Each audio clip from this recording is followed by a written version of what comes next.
इस हफ्ते शेयर बाजार ने साफ संदेश दे दिया कि तेजी अभी थकी नहीं है।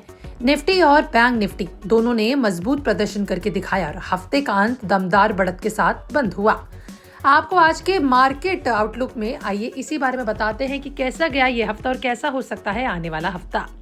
देखिए, निफ्टी हफ्ते में करीबन 868 अंकों की तेजी के साथ 25,690 के करीबन के स्तर पर बंद हुआ, यानी लगभग 3.5% की मजबूती। वहीं बैंक निफ्टी ने भी 1700 अंकों से ज्यादा की उछाल लगाई और 60,120 के ऊपर चला गया। साफ है कि बाजार में भरोसा लौटा है और निवेशकों का मूड बेहतर हुआ है। सेक्टोरल परफॉर्मेंस की बात करें तो इस हफ्ते असली चमक रियल्टी, कैपिटल मार्केट और एनर्जी शेयरों में दिखी। रियल्टी करीबन 8% चढ़ा, कैपिटल मार्केट और एनर्जी सेक्टर में करीबन 7% के आसपास की बढ़त दर्ज हुई। ऑयल एंड गैस, सीपीएसई, इसके अलावा मेटल और ऑटो सेक्टर ने भी बाजार को मजबूत सपोर्ट दिया।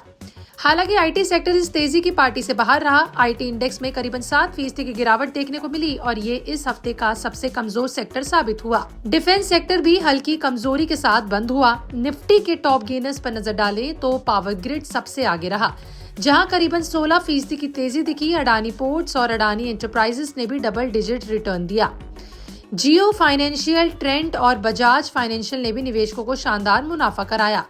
वहीं दूसरी तरफ निफ्टी के लूजर्स में आईटी के बड़े नाम शामिल रहे।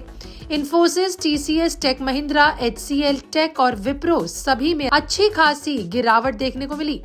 साफ है कि फिलहाल बाजार आईटी से पैसा निकालकर दूसरे सेक्टर में शिफ्ट हो रहा है, ये तो देखा जा रहा है। वहीं मिड कैप सेगमेंट में इस हफ्ते रॉकेट जैसी तेजी दिखी।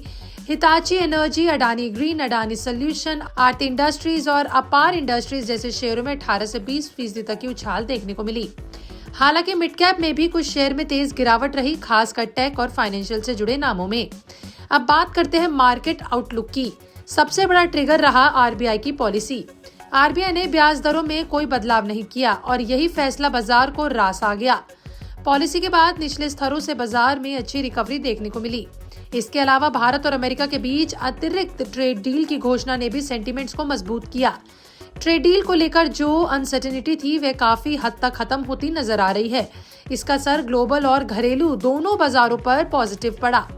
शुक्रवार को अमेरिकी बाजार भी जोरदार तेजी के साथ बंद हुआ, जिससे अगले हफ्ते के लिए ट्रेडर्स का कॉन्फिडेंस और बढ़ सकता है। आगे देखने वाले बड़ी चीज होगी भारत का जनवरी सीपीआई महंगाई डेटा, जो अगले हफ्ते आने वाला है। इसके नतीजे बाजार की दिशा तय करने में अहम भूमिका निभाएंगे। स्टॉक की बात करें तो पीएसयू स्पेस पर सबसे खास नजर रहेगी। पीएफसी और रेक के मर्जर की खबरों से पीएसयू शेयरों में हलचल बढ़ सकती है। वहीं एसबीआई के नतीजे बाजार को पसंद आए हैं और बैंक ने फाइनेंशियल ईयर साल 2026 के लिए क्रेडिट ग्रोथ गाइडेंस भी बढ़ाई है, जो बैंकिंग सेक्टर के लिए पॉजिटिव संकेत है। टेक्निकल नजरिए से देखा जाए तो निफ्टी ने आरबीआई पॉलिसी के बाद भी 25,500 का स्तर मजबूती से होल्ड किया। अब अगर निफ्टी 25,800 से 25,850 के ऊपर टिकता है तो बुल्स की पकड़ और मजबूत हो सकती है और बाजार दायरे से बाहर निकलने की कोशिश करता दिख सकता है। कुल मिलाकर संकेत साफ है कि सेंटीमेंट सुधर रहे हैं, ट्रिगर बैक टू बैक मिल रहे हैं और अगर कोई बड़ा नेगेटिव सरप्राइज नहीं आता तो ये अगला हफ्ता बाजार में तेजी की रफ्तार और तेज कर सकता है।